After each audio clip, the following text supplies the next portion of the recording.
So how exactly are they going about it? Johnstone family professor of psychology at Harvard University, Steve Pinker, joins us from Massachusetts.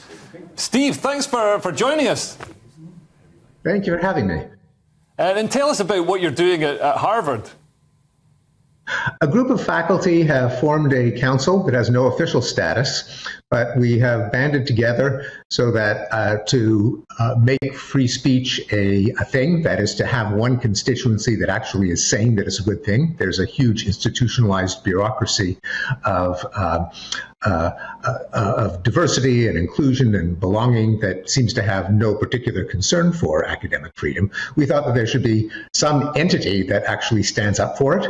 We also plan to push back when a group of activists are screaming into the ear of some dean or provost or president, and they're liable to do the easy thing, make the problem go away by just dispensing some verbiage that makes them feel good, or to fire a person who said something offensive. We'll be, I don't want to say we're going to be screaming into the other ear, but we're going to be speaking forcefully into the other ear so that they'll have to do the reasoned thing instead of just the easiest thing. Right, yeah. And why do you believe there's a need for such an organisation? Is the situation really so bad? It's pretty bad. A majority of, or almost a majority of our students feel that they can't say what they believe. At a university, that's a real problem because it's all about examining beliefs, stating things and showing whether they are true or false, because no one is infallible, no one's omniscient. The only way we can find out what's true or false is to say something and then evaluate it. You might be wrong. Also, it just saps the entire credibility of the university and the academic enterprise. I've told people, say when it comes to climate change, look, there's an enormous consensus among scientists that human activity is warming the planet. And they say, well, what difference does it make if there's consensus? Everyone knows that if you disagree from the consensus, you get canceled. So why should we take the scientific consensus seriously? Now, in this case, I think the scientific consensus happens to be true. But how do we make that case if the public rightly believes that any criticism will be squelched?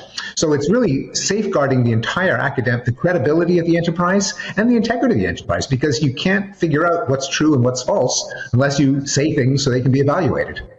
Amazing. And I was shocked by some of the statistics. I mean, between 2014 and 2022, so in just 8 years, there were 877 attempts to punish scholars in American university that you logged. That resulted in 156 firings, which is more than under the McCarthy witch hunts. I mean, these are incredible numbers. These are, livelihoods being destroyed. These are livelihoods being destroyed, and this is a distortion of our understanding of the truth. The motto of my employer is Veritas, truth. We're kind of in the truth business. Not that we have the truth, but we have a means to figure out the truth, namely to debate, to argue, to hold things up to the standards of evidence. If there's some things that you just can't say, we're guaranteed to be locked into error. We're guaranteed to give the wrong advice on how to reduce crime, how to reduce inequality, how to fight pandemics. There has to be an ability to get ideas out there so that the entire community can scrutinize them. And what's the reaction so far from other colleagues and from the students themselves? Hard to tell because we haven't done a poll. One reaction is the fact that we haven't been joined by the entire faculty might say something a little bit discouraging. But as soon as it was announced, we did get a lot of colleagues joining and a lot of people at other universities saying, that's a really good idea. I think we're going to try it at our university. Students are divided. There was an opinion piece in the Crimson, the campus newspaper, that kind of wrung their hands and grimaced about it without really coming up with any arguments against it. Then there was a counter editorial by a minority of the editorial board saying, yes, we're sick of older people telling us what we can say and what we can't say. I'm hoping that it can revive some of the spirit of the 60s and 70s when it was actually the campus left that was the strongest advocates for free speech. Yeah, I mean, that's what surprised me, is how it's the left who, in the 80s, were campaigning for seditious works of art to be shown in galleries and controversial plays to be staged. And now they've flipped, and it's the right trying to support the freedoms. Do you think there's a danger in some of the techniques that the right are using to try and push back against this censorship? Yeah, I think so. There are efforts in some states to actually pass legislation on what you can't say. Now, that's kind of missing the point. The idea is not that there should be laws that you can't say such and such. There should be laws saying you can say anything as long as it's not, libelous or extortion or defamation.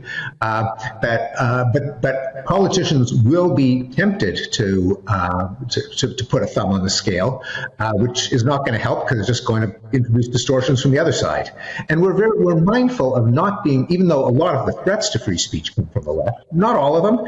And the idea is not for this to be a right-wing organization pushing back. Quite the contrary. We are a bunch of professors, so we do tend to lean to the left in the first place. But that's kind of beside the point. The idea is that the principle of free speech should not depend on whether you're on the right or the left. That's missing the point. The point is you should be able to say anything as long as it's reasoned and you provide evidence and you're not attacking the person, but you're examining the idea. Yeah. Do you think we'll ever see a complete turn in the tide on this constant battling against freedom of speech? I don't think we'll see complete victory just because I'm a psychologist. I study human nature, and it's a part of human nature to just assume that we ourselves are correct and virtuous, and the people who disagree with us are stupid and evil and ignorant.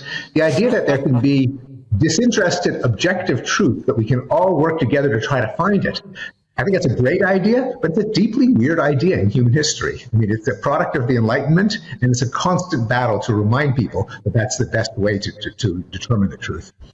Amazing. Well, thanks so much for joining us. That's Professor of Psychology at Harvard University, Stephen Pinker. Thank you. Good luck with your mission.